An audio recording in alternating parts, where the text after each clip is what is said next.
Suatu kali Nabi ditanya, "Wahai Rasulullah, siapakah kelompok yang selamat itu?" Nabi mengalamkan sebelumnya, "Sataftariku ummati ala 73 firqah." Umatku akan terpecah menjadi 73 golongan. Semuanya masuk neraka, kulluha finnar illa firqa wahidah, kecuali satu kelompok. Man hiya ya Rasulullah? Nabi ditanya, siapakah mereka wahai Rasulullah? Nabi menjawab, ma ana alaihi wa ashabi, yaitu kelompok yang ana alaihi, aku menjadi imamnya, aku menjadi orang yang dia ikuti, wa ashabi, jika dia tidak bertemu aku, dia mengikuti sahabat-sahabatku. Inilah yang disebut bersanad, berguru.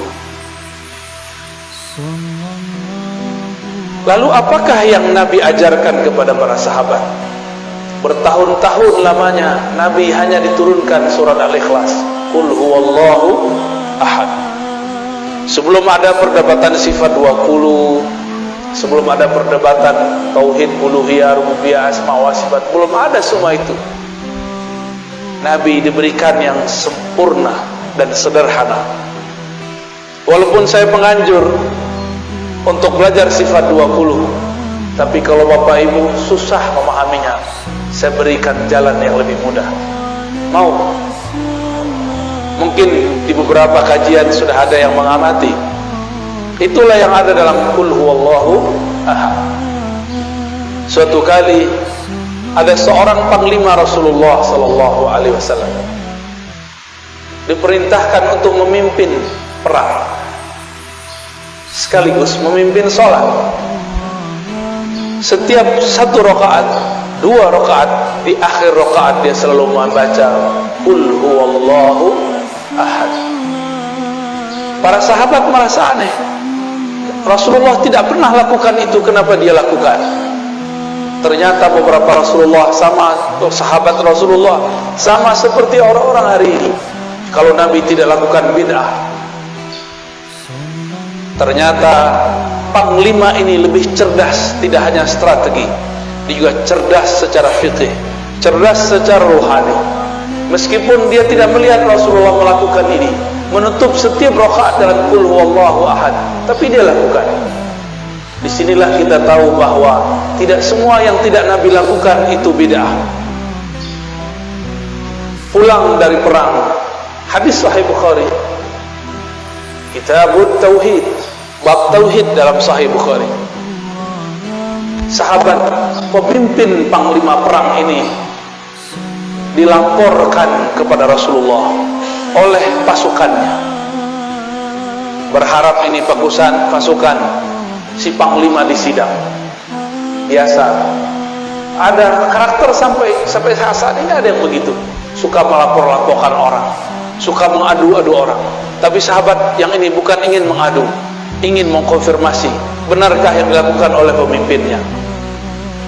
Sampai kepada Nabi, Nabi kemudian bertanya kembali, tanyakan kepada panglimamu, kenapa ia membaca Qul huwallahu ahad di setiap rakaat.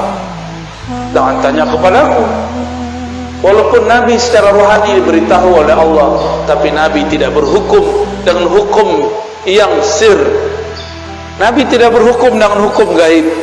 Nabi tidak berhukum dengan hukum firasat. Nabi tidak berhukum dengan hukum kasyaf.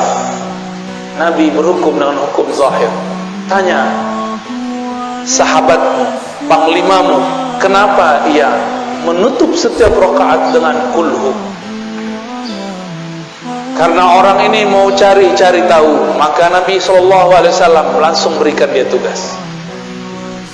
Datanglah dia kepada panglima, wahai tuan panglima, kenapa engkau selesai satu surat di setiap rakaat menutupnya dengan Qul huwallahu ahad, padahal Rasulullah tidak pernah mengajarkan? Kira-kira begitu kalau diterjemahkan bebas. Apa jawaban orang ini?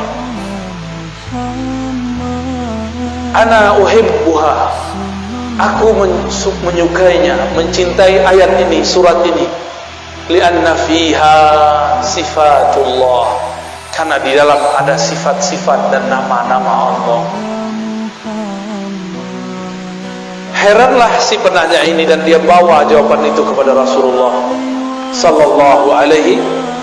Sederhana jawabnya, bukan karena Rasulullah pernah lakukan, tapi karena di dalamnya ada nama-nama Allah, sifat-sifat Allah. Disampaikan kepada Nabi jawabannya. Apa kata Nabi?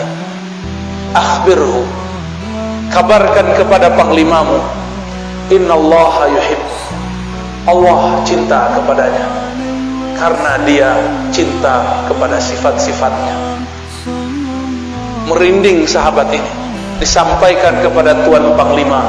Panglima pun terharu. Maka meresapi membaca Qul huwallahu ahad itu cukup. Seandainya Bapak Ibu tidak faham sifat 20, tidak masalah, karena inti sifat 20 adalah menjelaskan surat Al-Ikhlas. Paham Al-Ikhlas, paham sifat 20. Paham sifat 20, paham Al-Ikhlas. Inilah akan jadi oleh-oleh pada pagi ini untuk saudara-saudara yang hadir. Cara meyakini, mempercayai Allah secara mudah, semudah kita membacanya dan menghafalnya. Mau ya? Pertama, Qul, katakan hai Muhammad, huwa Allah ahad. Sudah 3 ya. Huwa Allah ahad. Huwa bahasa Arab artinya dia. Biasanya kata dia disebut sebagai kata ganti ketiga, digunakan pada kalimat kedua.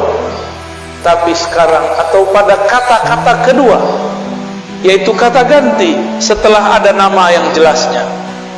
Ahmad membaca buku, titik, dia mau ujian, dia ditulis setelah Ahmad. Sekarang dibalik, Qul huwa Allah ahad. Katakanlah hai Muhammad, dia dulu, Allah ahad. Apakah Allah salah? Mungkinkah Allah salah? Siapa yang mengatakan Allah salah, dia kafir. Apakah Nabi Muhammad lupa? Yang mengatakan Nabi Muhammad lupa, dia fasik, zindiq, bahkan bisa kafir. Jangan-jangan kita yang tidak mengerti ilmunya. Mengatakan huwa di depan nama yang zahir, berarti huwa pada Allah bukanlah nama ganti, bukanlah kata pengganti. Huwa pada Allah adalah nama. Huwa pada Allah adalah nama. Lebih dulu huwa daripada Allah, sehingga disebutlah huwa ini adalah nama. Nama untuk menghilangkan selain namanya. Oleh karena itu ahli-ahli zikir tidak mempermasalahkan kalau berzikir Allah. Allah itu lafaznya dari alif lam lam ha, akhirnya adalah hu. Hu berarti dia juga. Lalu waw itu untuk apa? Waw ini disebut waw tambahan zaidah. Asalnya waw itu tidak ada, lalu diadakan dalam bahasa Arab, maka menjadi huwa. Sebenarnya boleh dibaca hu Allah. Berat gak? Bisa ngikutin ya? Hu. Apa yang terjadi di situ? Ada nafas yang dibuang, benar gak? Hu Allah. Imam Abdul Qahir Al-Baghdadi dalam kitab Usuluddin, Imam Ghazali, Imam Al-Baihaqi, mereka sepakat bahwa huwa adalah ismun min asma'i, nama daripada nama-namanya. Namun orang-orang yang tidak mengerti mengatakan, apa itu zikir hu itu nama.